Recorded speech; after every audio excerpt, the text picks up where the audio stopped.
Hello and welcome, you origami-seeking risk-taker. How are you doing? Today I will review Meguro Station in Tokyo.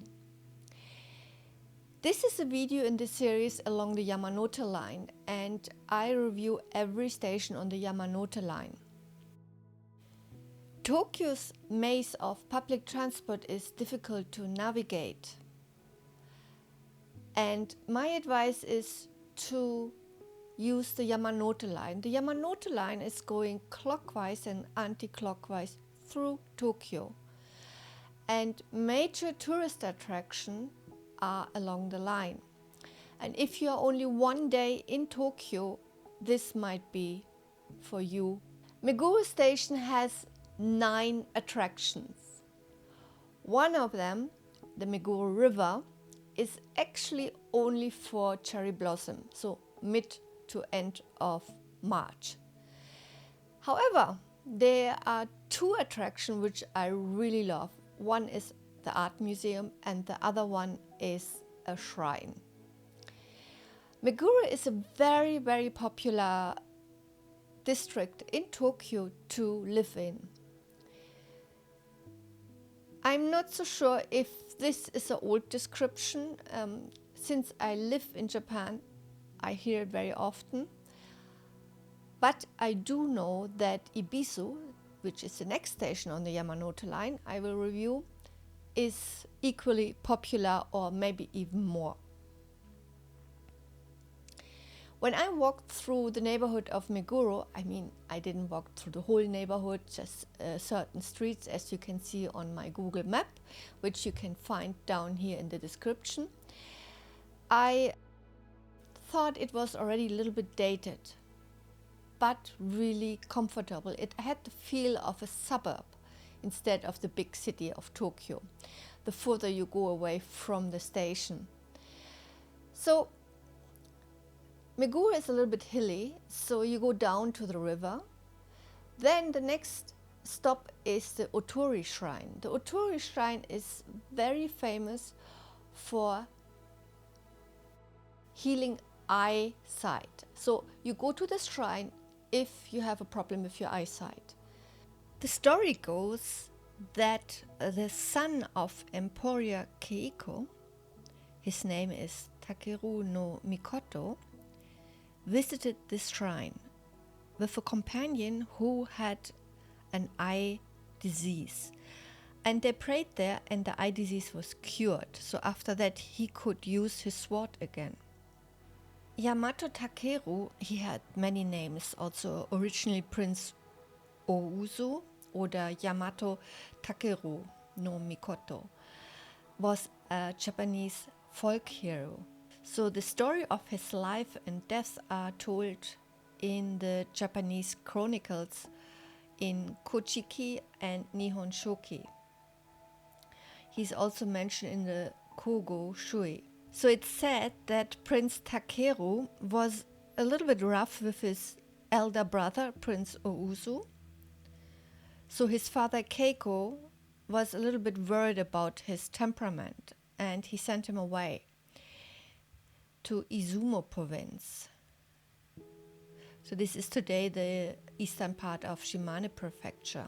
So Takeru succeeded in defeating his enemies and he was very skillful in this. For example, he cross-dressed as a maid to attend a Kumasu drinking party. So he can get close to the chief and step him to death. They called him the Brave of Yamato. And here you can see him in the maid dress. So he's here featured in a wood block print from 1886. On the Wikipedia site you can find many pictures about him, how he attacks people. So he was very, I would say, aggressive. So this is the story of Otori Shrine. The Otori Shrine, by the way, it is Tori, like bird, but you cannot find any bird there. The next is the Parasitological Museum, which is only maybe 50 meter or 100 meter from the Otori Shrine. On that day when I visited, I was a little bit early. I go usually around 7 to 9 o'clock because it's now getting hotter in Tokyo and it's a good timing to walk around. And it opens around 10. What I saw on the website is very interesting if you're interested in insect and all this kind of stuff. So I think it's a good address to go.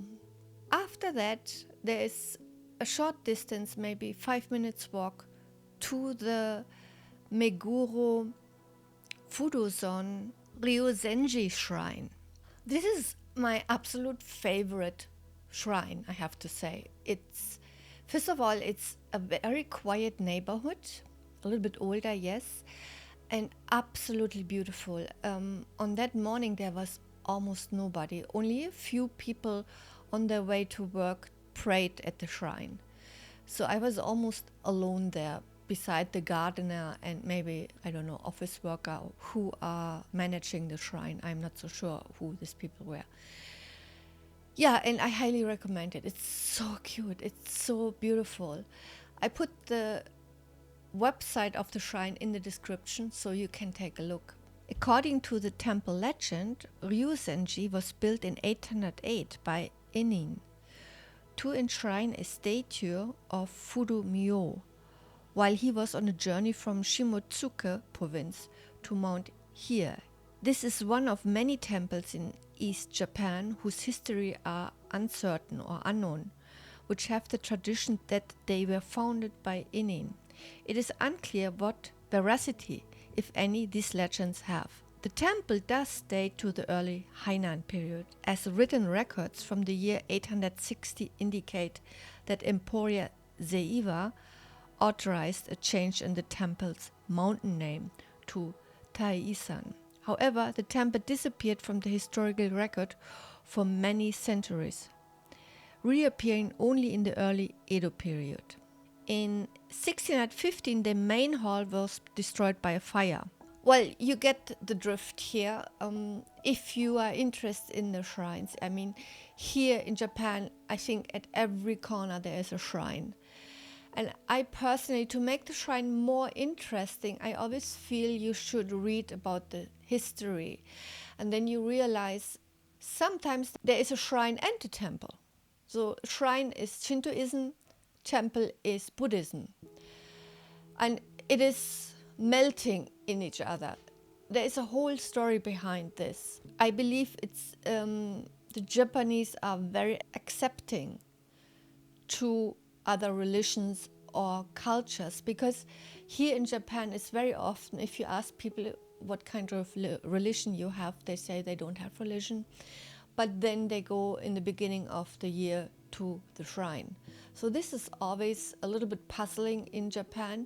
So when you visit a shrine, the best is to read about this shrine so you know why people pray there. They are maybe for they want to have a wife, or they want to have children, or they pray for their elderly, or for their education, or for money. So there's always a purpose behind it why they go to the shrine. Well, and then we come to the next attraction, which is a community park very close by. The Rishinomori Park. Very great park. If you enter, after a few steps, you feel like you are in a forest and not in the city of Tokyo. If you live close by in a hotel or stay in a hotel close by, it's a great place to go jogging in the morning or in the evening. Tokyo is generally speaking very, very safe, so you can go even after sundown. As attraction alone, I wouldn't say this is very attractive, so I would cross it off my sightseeing spots in Meguro. Then we come to the Hotel Gaioen. Hotel Gaioen is a very beautiful old hotel. Modern, yes, but if you go in, I mean, already the architecture with this great roof, the shape of the roof like warrior helmet, yeah, I love it. It has an exhibition hall in the hotel. You pay also extra entrance fee, and I think it opens at 11 a.m. Again, I was too early, but I have been there before for Hinamatsuri, which is on 3rd of March. Main attraction is also the 100-step staircase in this hotel. Very, very lovely. I think this hotel is worth to go there and have a look. And especially when they have an exhibition. So remember, it's after 11 a.m. And now I come to my most favorite. That's the Meguro Metropolitan Taiyan Art Museum, which is in the former residence of Prince Asaka. I was a little bit puzzled because this art museum is in a park. Yeah, well, it's a big residence, so I shouldn't be so surprised. And even the Institute for Nature is located there. And outside of this park, there is another museum. It was closed on that day, so I didn't take a closer look, but I put it in the description in this video. Anyhow, on my day of arrival, I had to pay entrance fee at the entrance of the park, which was 1,400 yen. And then I went to the art museum, and on that day there was illustrator exhibition of Takehisa Yumeji. Very interesting artist. He illustrated magazines and all kind of print media. Well, they have a really nice souvenir shop there, a cafe. And if you go out in the park is so beautiful. There's a tea house, a lot of staff who is securing the visitors, so nothing will be damaged. Mostly Japanese visitor, hardly any foreigners. I think I was the only one with another group of maybe 4 or 5 Ukrainians, I think. And there is also a restaurant, so this is the perfect spot. If you wake up in the morning, have your breakfast, go slowly to Meguro, go to the art museum, see the park and everything, perfect, and have lunch there. It's just perfect. I love this. Yeah, and that's about it for Meguro. Let's see. I think I mentioned it already before. Meguro is one of the most popular places to live in Tokyo. But Ibizu, I have the feeling it's more popular.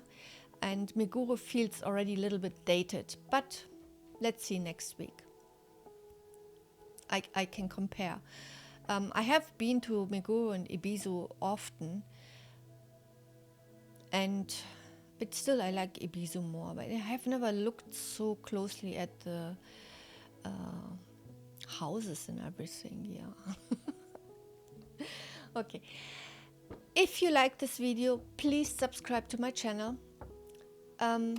Give it a thumbs up, and I see you in my next video. See you then. Bye.